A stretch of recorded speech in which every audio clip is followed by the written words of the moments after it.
Hi hello everyone, welcome to my new vlog.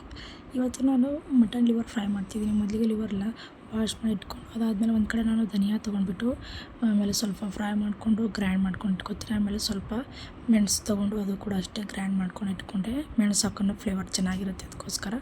ಅದಾದಮೇಲೆ ನಾನು ಇಲ್ಲಿ ಒಂದು ಕಡೆ ಗಸಗಸೆ ಆಮೇಲೆ ಬಿಳಿ ಎಳ್ಳು ಆಮೇಲೆ ಸ್ವಲ್ಪ ಜೀರಿಗೆ ಕೂಡ ಫ್ರೈ ಮಾಡ್ಕೊತೀನಿ. ಮೂರು ಮಿಕ್ಸ್ ಮಾಡಿ ಫ್ರೈ ಮಾಡ್ಕೊಂಡು ಒಂದು ಕಡೆ ಮಿಕ್ಸಿಯಲ್ಲಿ ಹಾಕಿ ಗ್ರೈಂಡ್ ಮಾಡ್ಕೊಂಡು ಅದನ್ನು ಕೂಡ ಎತ್ತಿಡ್ತೀನಿ. ತುಂಬಾ ಟೇಸ್ಟಿ ಸಖತ್ತಾಗಿ ಬರುತ್ತೆ ಇದು ಈ ಥರ ಮಸಾಲೆ ಎಲ್ಲ ಹಾಕೋದ್ರಿಂದ. ಅದಾದಮೇಲೆ ಒಂದು ಕಡೆ ಎತ್ತಿಟ್ಟು ಅದಕ್ಕೆ ಆಮೇಲೆ 4-5 ಹಸಿಮೆಣಸಿನ್ಕಾಯಿ ಆಮೇಲೆ ಸ್ವಲ್ಪ ಬೆಳ್ಳುಳ್ಳಿ ಆಮೇಲೆ ಕೊತ್ತಂಬರಿ ಆಮೇಲೆ ಪುದೀನ ಹಾಕಿಬಿಟ್ಟು ನೈಸಾಗಿ ಗ್ರೈಂಡ್ ಮಾಡ್ಕೊಂಬರ್ತೀನಿ. ತುಂಬ ಟೇಸ್ಟಿಯಾಗುತ್ತೆ. ಮೆಣಸಿನ್ಕಾಯಿ ನಿಮಗೆ ಖಾರ ಹೆಂಗೆ ತಿಂತೀರಿ ಆ ಥರ ಹಾಕೋಬೋದು. ಇನ್ನು ಸ್ವಲ್ಪ ಕಡಿಮೆ ತಿನ್ನೋದಂತ ಸ್ವಲ್ಪ ಕಡಿಮೆ ಹಾಕಿದ್ದೀನಿ ಅದಕ್ಕೋಸ್ಕರ. ಅದು ಕೂಡ ಅಷ್ಟೇ ಈ ಥರ ಗ್ರೈಂಡ್ ಮಾಡ್ಕೊಂಡು ಇಟ್ಕೊಂಡು ಇನ್ನೊಂದು ಕಡೆ ಮಟನ್ ಲಿವರ್ ನೀಟಾಗಿ ವಾಶ್ ಮಾಡ್ಕೊಂಡು ಇಟ್ಕೊಂಡು ನಾನು ಅರ್ಧ kg ಮಾಡಿದ್ದೆ. ಅದ್ರ ಮೆಜರ್ಮೆಂಟ್ ಪ್ರಕಾರ ಮಸಾಲೆ ಎಲ್ಲ ರುಬ್ಕೊಂಡು ಅದಾದಮೇಲೆ ಒಂದು ಕಡೆ ವಾಶ್ ಮಾಡಿಟ್ಟು ಅದಕ್ಕೆ ಅರಿಶಿನ ಉಪ್ಪು ಹಾಕಿ ನೀಟಾಗಿ ಮಿಕ್ಸ್ ಮಾಡ್ಕೋಬೇಕು. ಇನ್ನೊಂದು ಕಡೆ ನಾನು ಕುಟಾಣಿಯಲ್ಲಿ ಬೆಳ್ಳುಳ್ಳಿ ಆಮೇಲೆ ಜೀರಿಗೆ ಸ್ವಲ್ಪ ಕೊತ್ತಂಬರಿ ಹಾಕ್ಬಿಟ್ಟು ಜಜ್ತಿದ್ದೀನಿ. ಈ ಥರ ಜಜ್ಜಿಗೆ ಹಚ್ಚೋದ್ರಿಂದ ತುಂಬಾ ಸಖತ್ತಾಗಿ ಟೇಸ್ಟ್ ಬರುತ್ತೆ. ಆಮೇಲೆ ಮಕ್ಕಳಿಗೆ ಆಮೇಲೆ ಈ ಥರ ಸಪ್ಪೆಯಾಗಿ ಕುದಿಸ್ಕೊ ಕೊಡೋದ್ರಿಂದ ತುಂಬ ಸಖತ್ತಾಗುತ್ತೆ. ಅದಕ್ಕೋಸ್ಕರ ನಾನು ಈ ಥರ ಹಾಕಿದೆ. ಫ್ಲೇವರ್ ಚೆನ್ನಾಗಿರುತ್ತೆ ತಿನ್ನೋದಕ್ಕೆ ಮಕ್ಕಳಿಗೆ ಅಂತ. ಆಮೇಲೆ ಇನ್ನೊಂದು ಕಡೆ ನಾನು 1-2 ಟೊಮೆಟೊ ತೊಗೊಂಡು ನುಣ್ಣಗೆ ರುಬ್ಕೊಂಡು ಒಂದು ಬಟ್ಲಲ್ಲಿ ಎತ್ತಿಡ್ತಿದ್ದೀನಿ. ಆಮೇಲೆ ನಾನು 3 ವಿಸಲ್ ಕೂಗಿಸ್ಕೊಂಡೆ. ಮಟನ್ ಲಿವರು ಬೇಗನೆ ಕುದಿಯುತ್ತೆ.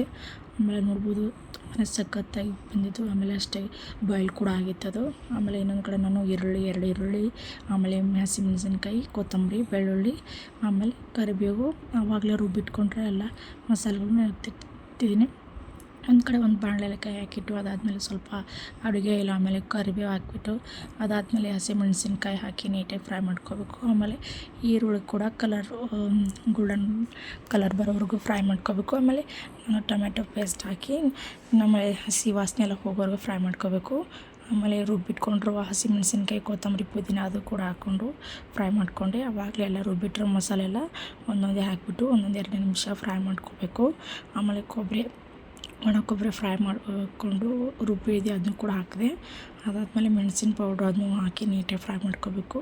ಆಮೇಲೆ ಮಟನ್ ಮಸಾಲ ಆಮೇಲೆ ಚಿಲ್ಲಿ ಪೌಡ್ರು ಅರಿಶಿನ ಹಾಕಿ ಫ್ರೈ ಮಾಡ್ಕೋಬೇಕು. ಅದೆಲ್ಲ ಆದಮೇಲೆ ಮಟನ್ ಲಿವರ್ ಹಾಕ್ಬಿಟ್ಟು ಫ್ರೈ ಮಾಡಿ ಸ್ವಲ್ಪನೇ ನೀರು ಹಾಕಬೇಕು. ಜಾಸ್ತಿ ನೀರು ಹಾಕಿದ್ರೆ ಮಟನ್ ಲಿವರ್ ಫ್ರೈ ಚೆನ್ನಾಗಿ ಆಗೋಲ್ಲ. ಅದಕ್ಕೋಸ್ಕರ ಟೇಸ್ಟ್ ಕೂಡ ಚೆನ್ನಾಗಿರಲ್ಲ. ಸ್ವಲ್ಪ ಗ್ರೇವಿ ಇರಬೇಕು ಆ ಥರ. ಎಲ್ಲ ಆದಮೇಲೆ ಲಾಸ್ಟಲ್ಲಿ ಸ್ವಲ್ಪ ಕೊತ್ತಂಬರಿ ಕಟ್ ಮಾಡ್ಕೊಂಡು ಹಾಕಿ ಆಮೇಲೆ 5 ನಿಮಿಷ ಮುಚ್ಚಿ ಕುದಿಸ್ರೆ ಆಯಿತು. ತುಂಬಾ ಸಖತ್ತಾಗಿ ಟೇಸ್ಟಿಯಾಗಿರೋ ಮಟನ್ ಲಿವರ್ ಫ್ರೈ ರೆಡಿಯಾಯಿತು. ಇದು ಚಪಾತಿ ಜೊತೆ ಅಥವಾ ಅನ್ನದ ಜೊತೆ ತಿನ್ನೋದಕ್ಕೆ ಕಾಂಬಿನೇಷನ್ ತುಂಬ ಚೆನ್ನಾಗಾಗುತ್ತೆ. ನನ್ನ ವಿಡಿಯೋ ಇಷ್ಟದಲ್ಲಿ ಪ್ಲೀಸ್ ಲೈಕ್ ಮಾಡಿ, ಸಬ್ಸ್ಕ್ರೈಬ್ ಮಾಡಿ. Thank you for watching this video.